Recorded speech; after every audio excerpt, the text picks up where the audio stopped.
And my next guest, he's a fierce critic of Omar and has repeatedly called for her to be denaturalized and deported. This as she and her husband come under fire, under investigation for allegedly fake winery business. Her net worth has now increased to $30 million.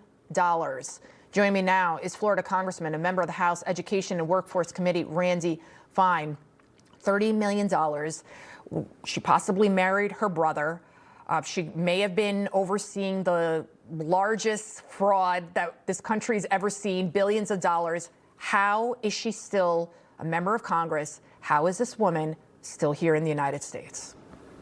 It's a great question, and thanks for having me. Look, Ilhan Omar represents everything that is wrong with our immigration problem. She came here under false pretenses. She engaged in immigration fraud. She has the audacity to crap all over the country that brought her in, and then she's engaged in fraud to enrich herself, going from being broke to claiming to be worth more than $30 million.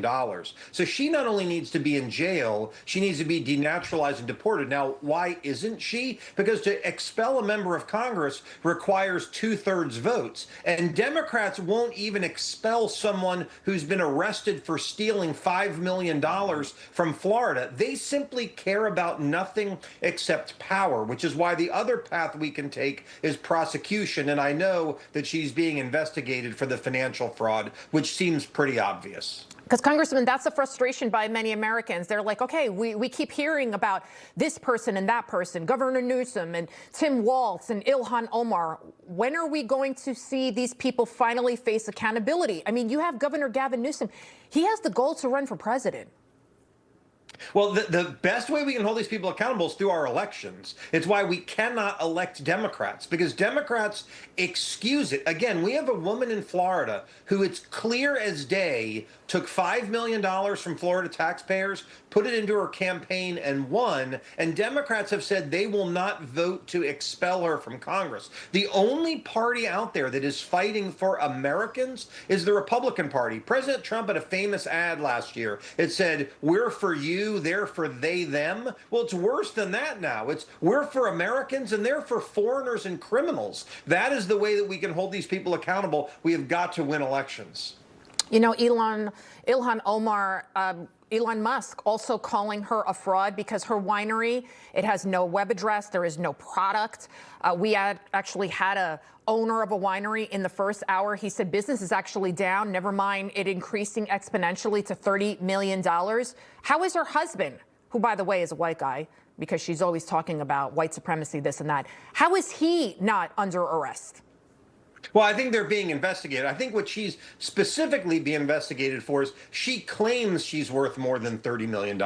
Lying on your ethics form is also against the rules, and I believe that she is being investigated for that. But what we have to look at with Ilhan Omar is also the hypocrisy. She threw her arms in the air and went crazy because this guy sprayed salad dressing on her. Well, under her own definition, that was a peaceful protest, because when people spit on and throw things on ICE agents, she describes that as peaceful. The problem with the left is they've got no consistency, they have no logic, and so we end up with these escalating behaviors on the part of people, and all of it is their fault. Congressman Randy Fine, before I let you go, I know you have a special cause that you are working on right now. Well, I'm working on a lot, but one of them that I'm working on is making sure that we go after the folks that are creating these militias in Minnesota. We want to investigate the lieutenant governor who appears to be intimately involved in the Signal chat to effectively create a government militia to fight American law enforcement. That's not okay. These people need to be held accountable, and they need to go to jail. They certainly do. Let's get some people in handcuffs that deserve them, of course. Congressman, thank you so much, sir, for joining us. Thanks for having me. Information. Truth is freedom. Is Newsmax. It's real news for real people.